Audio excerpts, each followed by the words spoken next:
어느 부부에게 아무런 메모도 없고 발신인의 정보도 없는 편지가 한 통이 배달되었습니다. 누가 보냈을까 궁금해하며 그 편지를 개봉해 보았더니 당시에 아주 성황리에 진행되어지고 있던 아주 멋있는 공연의 티켓이 2장이 들어 있더랍니다.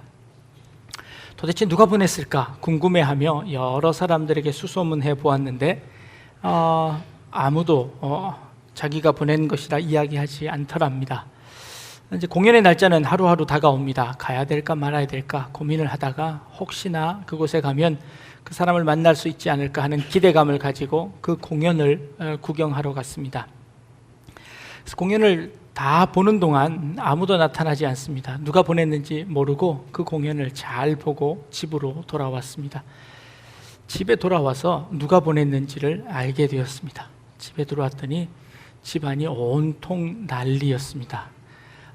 도둑이 들어와서 모든 것들을 다 가져갔습니다. 그리고 침대 위에 이런 글이 놓여져 있었습니다. 연극 잘 보셨나요? 세상에는 공짜가 없답니다. 라고 써 있더랍니다. 여러분들 어떻게 생각하세요? 세상에는 공짜가 정말 없을까요? 남에게 감언이설로 불로소득을 얻게 해준다라는 말에 속아서 한번 사기를 당한 사람들은 더 절실하게 느낄 겁니다. 이 세상에 공짜는 없다라는 그런 말을 실감하게 되겠지요. 오랜 세월 속에 이 말은 마치 진리인 것처럼 우리에게 전해지고 있습니다. 공짜는 없어 라고 말이지요. 그런데 세상에 과연 공짜란 없을까요? 문명이 발달되면서 점점 공짜가 많아진다라는 책이 나왔습니다. 크리스 앤더슨이라는 사람이 쓴 책 프리라는 책이 있는데요. 그분이 이야기하는 프리코노믹스라고 합니다. 직역을 하면 공짜 경제학입니다. 시간이 지남에 따라 21세기에는 공짜가 훨씬 더 많아진다는 겁니다. 여러분들이 사용하고 있는 컴퓨터에 구글의 검색에 여러분들이 검색을 치면 여러 가지 좋은 정보들을 얻을 수 있습니다. 심지어는 무료로 책을 얻을 수 있기도 합니다. 다음과 네이버에 카페를 만들어서 가상 공간을 무료로 제공하기도 합니다. 여러분들이 사용하는 모든 이메일들은 여러분들 무료로 사용하지 않으십니까? 그리고 요즘 메신저로 카카오톡은 여러분들이 돈을 한 푼도 내지 않고 무료로 사용합니다. 그런데요, 사실 그것이 우리에게 무료로 제공되지만 그것을 무료로 제공하는 회사는요, 굉장히 큰 회사입니다. 우리에게 그것을 무료로 제공해주고 그들이 누리는 이익은 어마어마합니다. 실제로 우리는 그것을 공짜라고 생각하지만 그러나 그 공짜 안에 커다란 이익들이 우리의 정보와 그리고 우리의 이 데이터들이 큰 값어치를 하는 겁니다. 세상에는요, 그 값을 정할 수 없어서 공짜인 것이 참 많습니다. 우리는 공기를 공짜로 먹습니다. 흡입합니다. 숨을 쉽니다. 그리고 햇볕을 공짜로 누립니다. 이것은 값어치를 따질 수 없는데 그래서 오히려 우리에게 공짜로 다가오는 겁니다. 제 인생에서 공짜로 얻은 것 중에서 가장 큰 것은 제 아내입니다. 공짜로 얻었습니다. 심지어 그 예단까지 해가지고 와서 공짜로 저에게 시집을 왔습니다. 요즘 들어서 돈이 조금 많이 들어가긴 합니다만 많이 먹어서 공짜로 얻은 것 중에 만약에 제가 아내를 얻을 때에 돈을 주면서 얻었다면 아내는 저한테 오지 않았을 겁니다.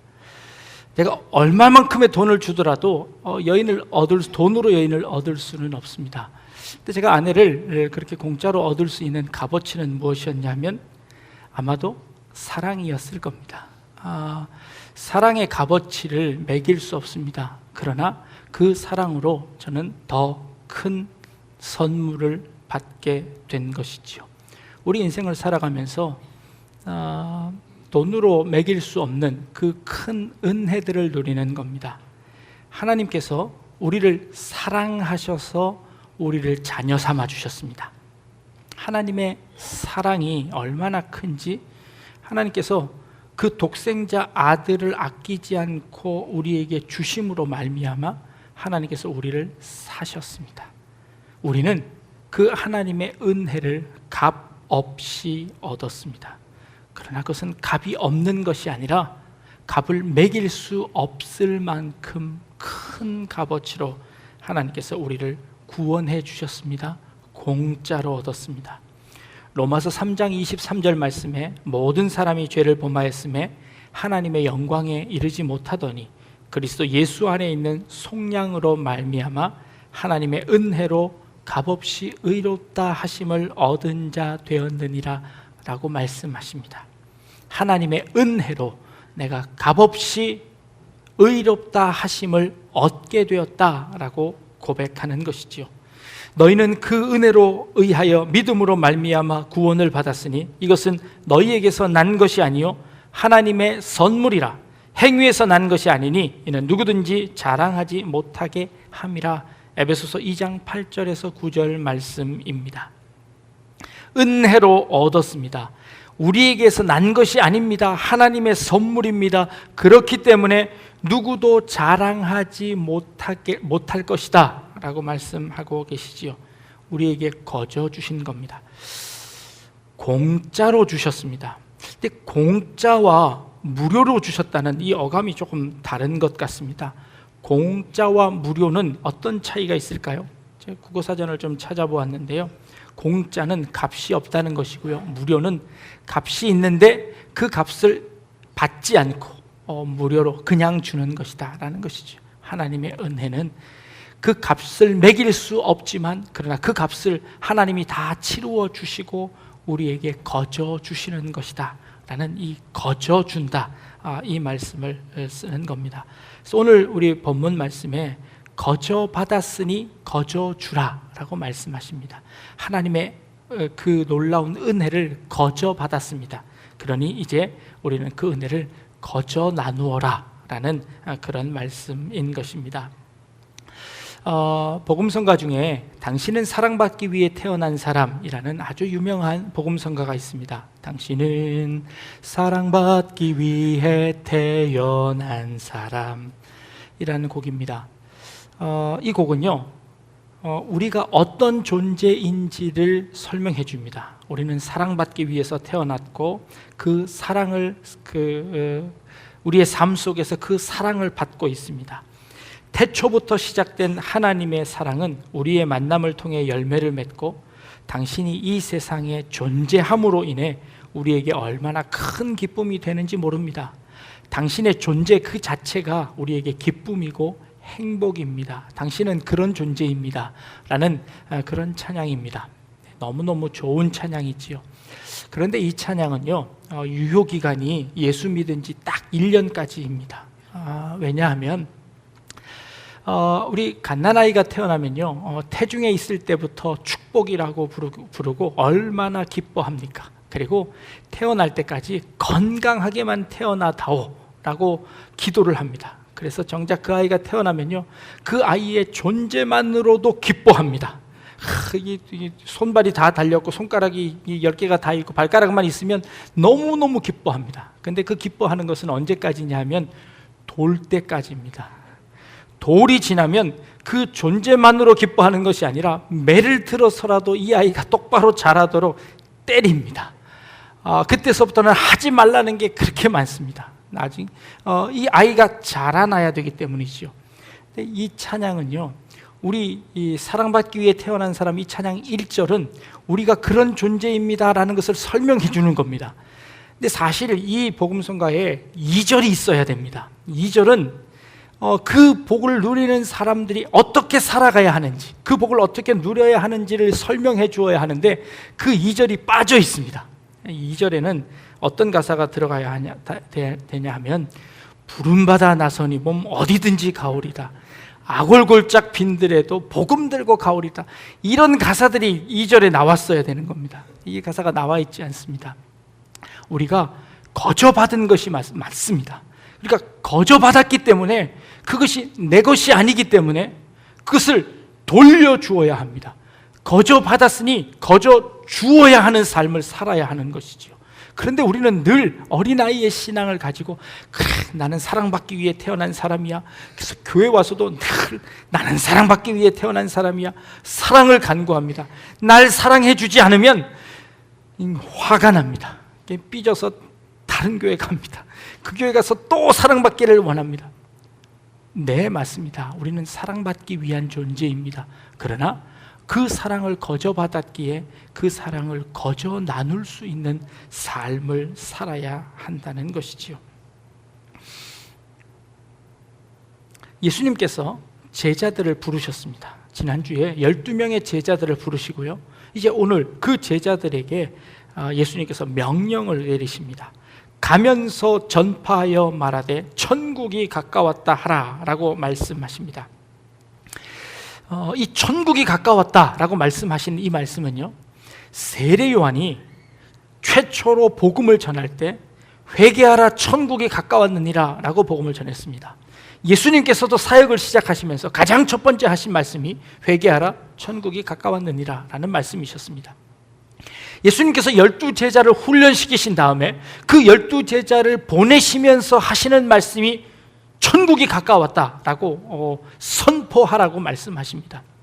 이 말씀은요, 이미 천국을 소유한 사람이, 그 천국의 맛을 본 사람이, 그 천국의 은혜를 누린 사람이 그 천국이 가까웠음을, 그 천국의 그 은혜들을 함께 나누라는 것이지요. 그 천국의 복음을 전하라는 것입니다. 어찌 너만 그 천국에서 살 수 있느냐는 것이지요. 그 천국을 선포하고 그 천국을 나누고 그 천국을 설명해 주라는 겁니다. 이게 세례 요한이 한 일이었고, 그리고 예수님께서 하신 일이었고, 그리고 제자들에게 명령받은 일이었고, 그리고 우리에게도 명령하시는 그 주님의 명령이십니다. 천국이 가까웠다. 그 천국을 맛보라고 선포하는 것, 우리에게 주신 사명이라는 것입니다. 제자들에게 그 사명을 주시면서 어떤 은혜를 주시냐면, 병든 자를 고치고 죽은 자를 살리며 나병 환자를 깨끗이 하며 귀신을 쫓아내는 이런 일들을, 이런 능력을 주십니다.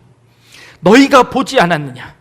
병든 자를 고치고 죽은 자를 살리고 나병을 깨끗이 하고 귀신을 쫓아냄으로 인하여서 이루어지는 천국을 보지 않았느냐? 그 천국의 권세가 너희에게 있느니라. 그러니 너희들도 나가서 이 천국을 선포해라 라고 말씀하시는 것이지요. 그 천국은 이 제자들이 어떻게 소유하게 되었나요?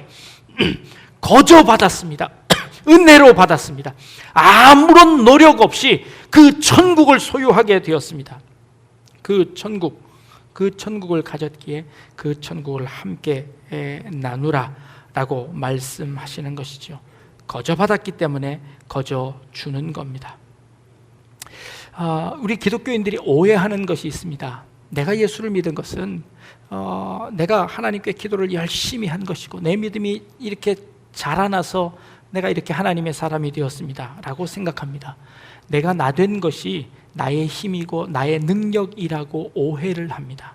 그래서 이 은혜를 나누는 것에 대해서 굉장히 서툴고, 그리고 그 은혜를 나누는 것에 대해서 대가를 바랄 때가 참 많이 있습니다. 내가 하나님을 위해서 헌신하고 봉사할 때에 내가 이렇게 헌신하고 봉사했는데 하나님은 내게 뭘 주시겠습니까? 라는 것이 우리의 생각입니다. 하나님의 말씀에 내가 순종해서 내가 손해를 보겠습니다 라고 이야기하면서도 그 손해보는 티를 내야만 손해보는 사람들이 참 많습니다.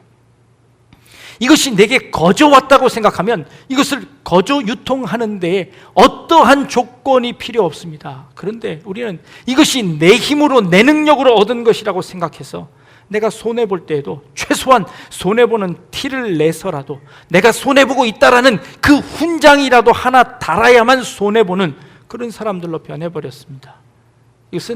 그것을 그 은혜를 올바로 깨닫지 못한 사람입니다.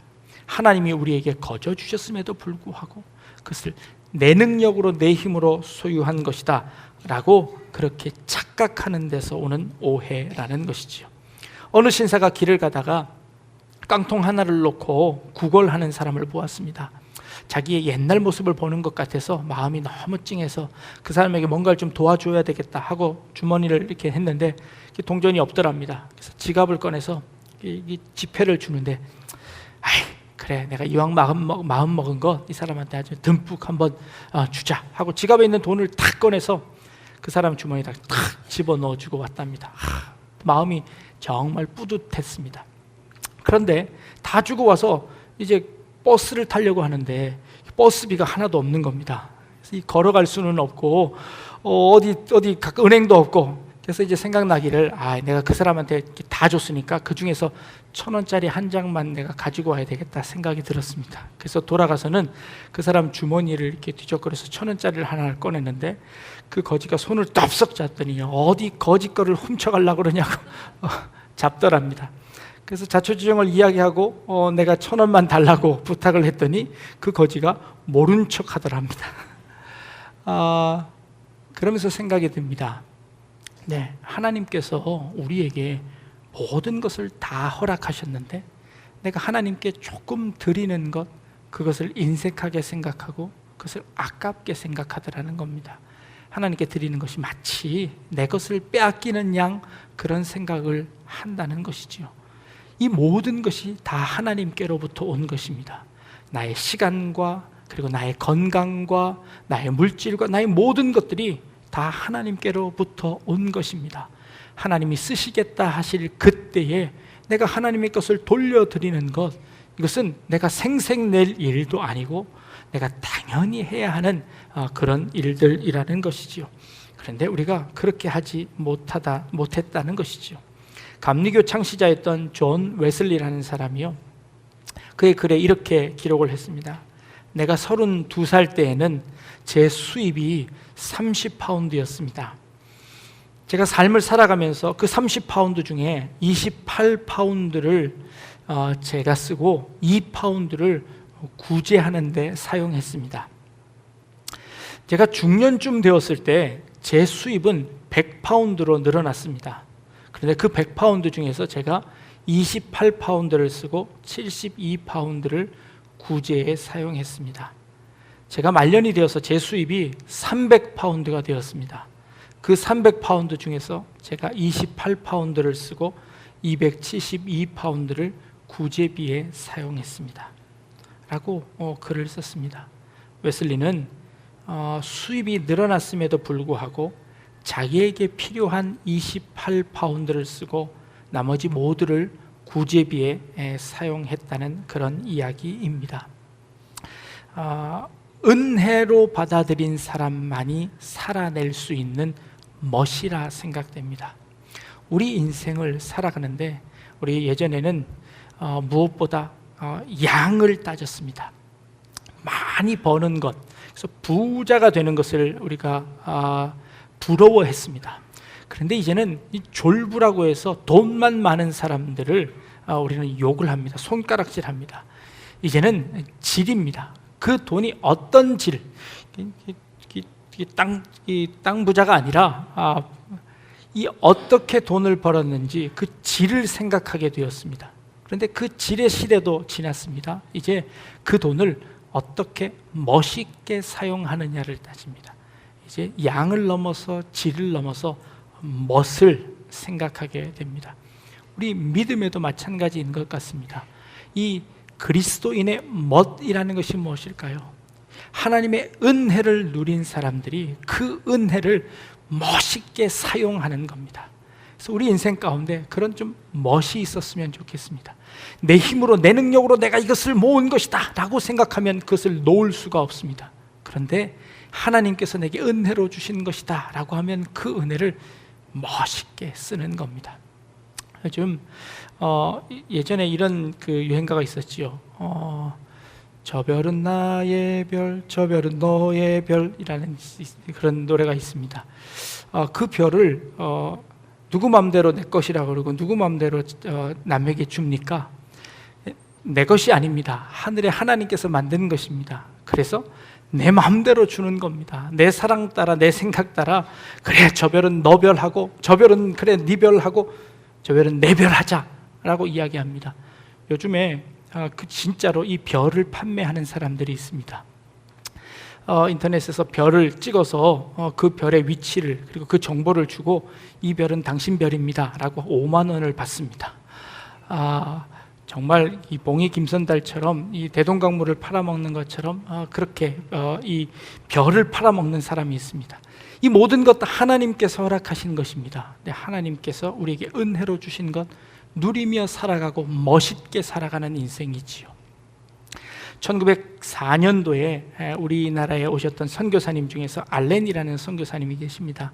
그 선교사님이 우리나라를 다녀가셔서 미국에다가 한국을 소개하는 책을 쓰셨습니다. 1904년에 나온 책인데요, 한국인의 멋이라는 그런 책입니다. 그 한국인의 멋이 무엇일까? 그리고 그 소개하는 책 중에요,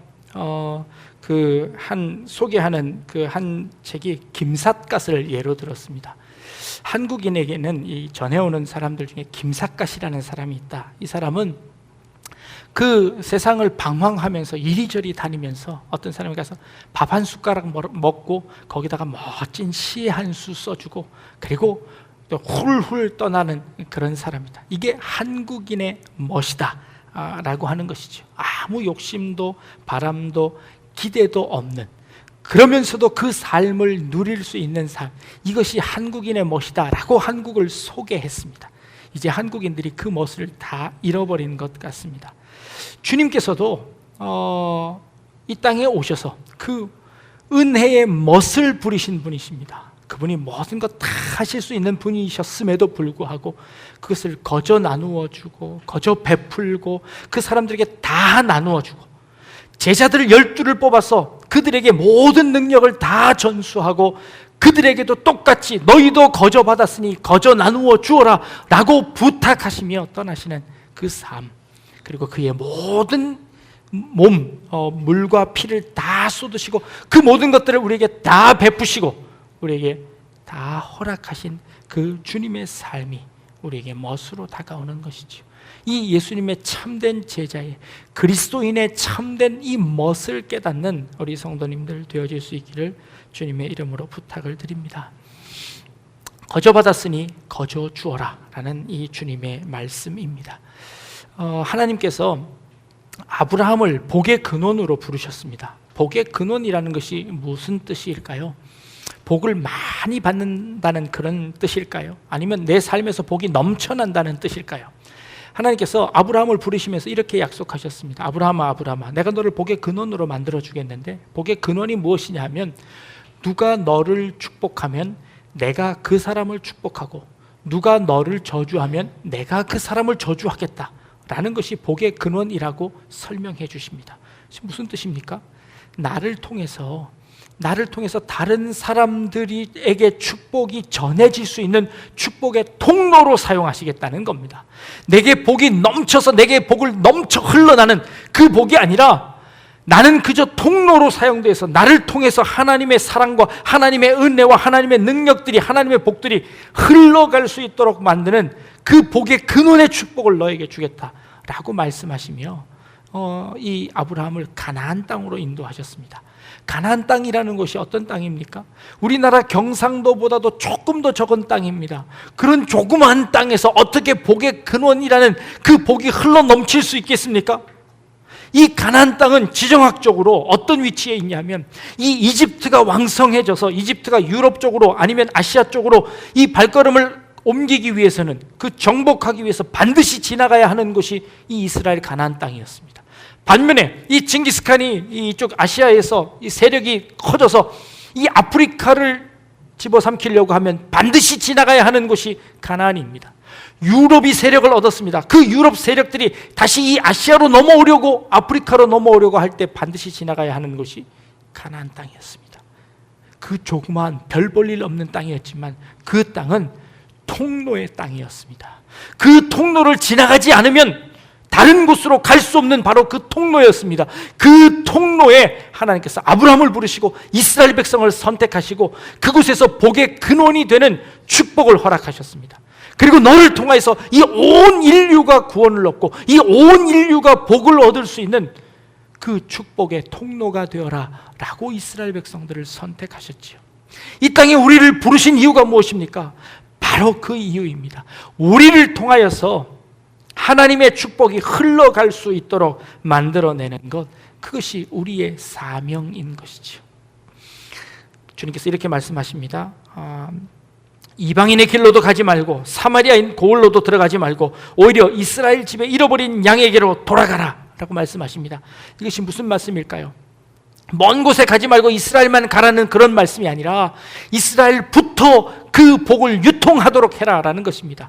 가까운 곳서부터 그 복이 전해지도록 만들라는 것입니다. 우리의 복이 내 주변에 있는 바로 옆에 있는 사람에게 내 복이 유통되고 그 사람을 통해서 또 유통될 수 있도록 만드는 것이죠. 12명을 선택하셨습니다. 그 12명에게 그 복의 유통권을 주셨습니다. 그리고 그 12명이 120명이 되었습니다. 그 120명이 수천 명이 되었습니다. 그리고 그 수천 명이 땅끝까지 이르러 복음의 증인이 되는 놀라운 역사가 일어났습니다.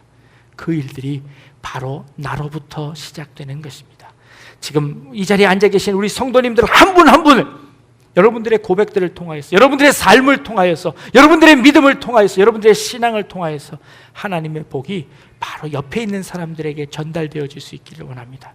그리고 그 사람을 통해서 그 하나님의 복이 확산되어지는 역사가 일어날 줄로 믿습니다. 그것은 다 내가 거저 받았기 때문에 거저 나누어 주는 것입니다. 우리에게 주신 그 은혜가 어떻게 온지를 올바로 깨달은 사람은 그 은혜들을 올바로 나눌 수 있는 사람이 될 수 있다는 것이죠. 우리 옆에 있는 그 사람들에게 거저 나누어 줄 수 있는 그런 우리 성도님들 다 되실 수 있기를 주님의 이름으로 축복합니다. 기도하겠습니다. 하나님, 거저 받았으니 거저 주라는 말씀의 의미를 저희들이 다시 한번 새겨봅니다. 우리에게 주신 그 은혜가 얼마나 크고 놀라운지, 나의 어떠한 공로가 없이 주님의 은혜로만 되어진 것임을 깨닫게 하시며 그 공로를, 그 은혜를 함께 나눌 수 있는 저희들 되게 인도하여 주옵소서. 감사드리며 예수님의 이름으로 기도드립니다. 아멘.